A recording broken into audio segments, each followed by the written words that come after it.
Looks like we are live. Um, okay, so hopefully everyone's back and everyone's finished from the last video. Hopefully everyone's hydrated. Um, if you've not seen the last video, all you've missed is us setting up multiple GitHub repositories with multiple SSH keys and how to configure those without using the default keys. We're going to pick straight up where we left off. If this is your first time into the instructions of this series, basically we're just going to have a look at some Git commands and do a refresh with Git. We're just going live straight away. Let's go to the terminal and have a look at some Git. Okay, so in terms of Git commands, so the first thing we should probably do when we're dealing with Git, and if I had done it before going live in the last video, I wouldn't have had to install Git in front of you, is look at if Git's installed. And we can do that. One of the easiest ways actually is to look at the version information. So we're actually looking at any binary locations or any Linux commands. We can actually just do git -- version. Git version is one of those commands that doesn't have a shortened version. So some commands in Git will have a long form and short form version. If you do git with a -v, it doesn't work as you expected. So it's -- version, and that's the best way to remember it. If I do git status, so let's have a look at git status and let's have a look at what that tells us. So it tells us quite a lot already, and you'll actually see that I've actually made a little change since the last video. So we can see that we're actually on the main branch. So if we had a different branch here, it would tell us what our branch is. It'd say that we're set up with the origin main branch. So this here is the branch that we're going to be working against at the moment. So this is the current branch on the remote repository that we're going to look at. The origin, I'm going to show you what that means in a second. And then it says here that we've got changes which are not staged for commit. Okay, so we need to stage these files, or this file in this case, before we can commit. Okay, and then if you look here, it says no changes added to commit. Use the git add or the git commit a, and I'm actually going to tell you not to use the git commit a. Okay, I'm going to show you why. Maybe this video, or maybe into the next video, we're going to have a look at a couple of ways of interactively, it's very common to see when people are adding stuff to Git for people to use git add with the full stop or git add with the -a option. I'm going to show you why that's probably not the best way of committing and adding files shortly, but let's just quickly talk about this origin, because this is something that confuses a lot of people. So the origin here that's been referenced, if I do git remote, I'll just use the -v. I'm just going to press Control L to clear the screen. Git remote, we can see here that the origin is referencing the Git account and the repository name, Bob in this case, on the remote. So the remote here is called origin, and if you remember in the last video, we had a GitHub account with Evil Saint YouTube, and the repository was Bob. So if I go back to the terminal, you can see how that matches up. So GitHub, Evil Saint YouTube, Bob. So this is our remote, and it's called origin. And in future videos, I'll show you how to set up multiple remotes and also name them other than origin, and how we can do some more complex flows. But just for now, let's just go over some more of the basics. Okay, so let's go back to that git status, and hopefully it'll make more sense. So it's saying we're on the main branch, and we're lined up with the origin, which we looked at, which is basically referring us to the Bob on Evil Saint YouTube. And we're dealing with the main branch. So it might be that we're going to be, maybe eventually in one of these videos, we might be on a dev branch or a staging branch or something else. And we might be dealing with other branches on the remote origin as well. So this information is actually really useful. And then again, it says changes not staged for commit. So to stage a file, which is what we're going to look at now, let's go to the browser quickly to show you. So at the moment, we've only got the code we've only got the README file in this remote repository. Go back to the terminal. So what we're going to do is we're going to do git add and then README. I'm going to do Control L to clear the screen. I'm going to do git status, and you can see now that we have some files or a file that's been staged and it's ready to be committed. Okay. Now, at this moment, when we commit the file, it's still dealing with the local repository. So let's have a quick look at the local repository. And to do that, there's a hidden directory that's going to be inside your repo that's going to be called git. It's going to start with a period. So if I just do ls and just do .git, this is where all the information for the local repository and the local this is basically the whole of what is the can't get my words out. This is basically what's keeping track of all the changes, keeping track of all the branches, keeping track of all the configurations that you set at a local level for your repository. Okay, so if I press Control L to clear the screen, let's get status again. So we can see now that we can either unstage this file. So if we unstage this file using that git restore command that's being listed there, we'd have to then use the git add command to add it again. So actually, in this case here, I'm actually going to do a git restore. I'm going to do staged. And I'm going to do readme. And if you look when I do git status again, you'll see now that we've gone back. Changes not staged for commit. Okay. I'm actually going to create a second file. I'm going to call this one test. Let's call it test, and we'll call this main pi. So I've created a second file. If I do git status, I can now see that I've still got this file, which is not staged for commit, but I've also got an untracked file, which means that the local Git repository is aware there's a file in the repository folder, but it's not tracked. So it's not under the version control of Git. Okay. So what we're now going to do is add a third file. I'm going to call this third file example. I'm going to call this script.py. Let's press Control L to clear the screen. Let's do a git status.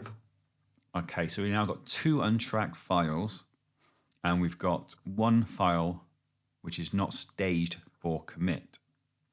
So at this moment, if we wanted to add one of those files to be tracked, we've got a few options. And in fact, it's alluding to a couple of options down here. So you can see we can use git add or git commit with the -a to track these files. Okay, so if we were to do git add main, let's go Control L again, keep the screen, do git status, you can see now that we've got one file that is now needing to be committed.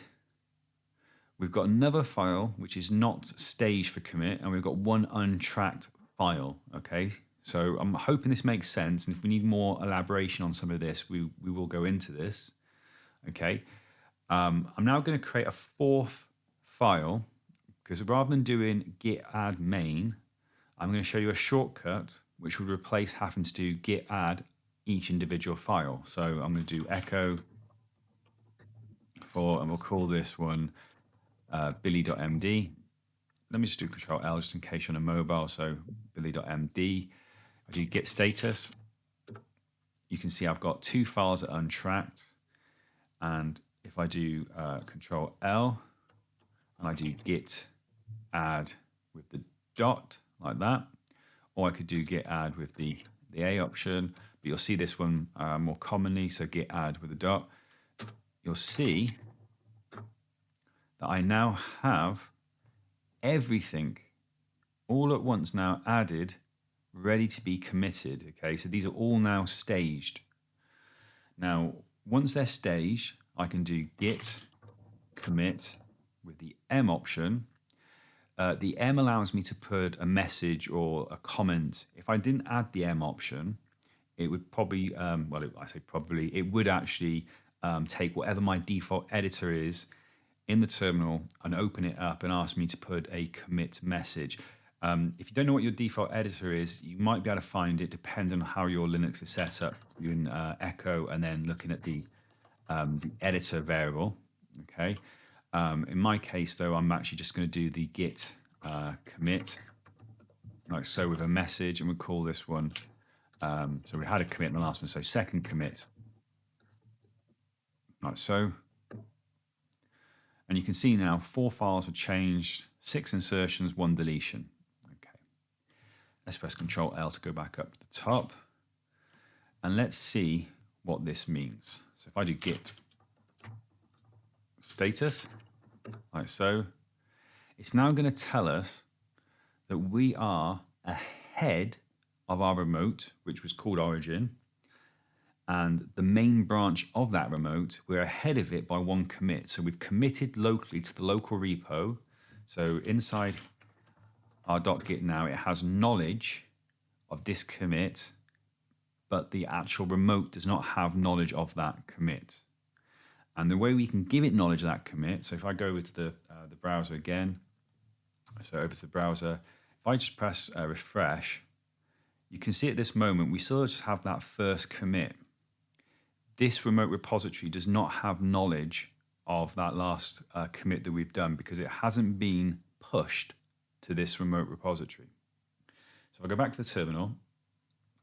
I'll do Control L, and I'm now going to do git push. Now, it's not always the best idea to just do git push. You should get into the habit of doing the full syntax, because as you do more advanced workflows, things can get messy if you're unsure of where you're positioned and what you're supposed to be doing, I guess, really. So you can just do git push, but in this case, I'm going to do git push. Then we specify what the remote is. In this case, the remote's called origin. And then we say which branch we want to push to.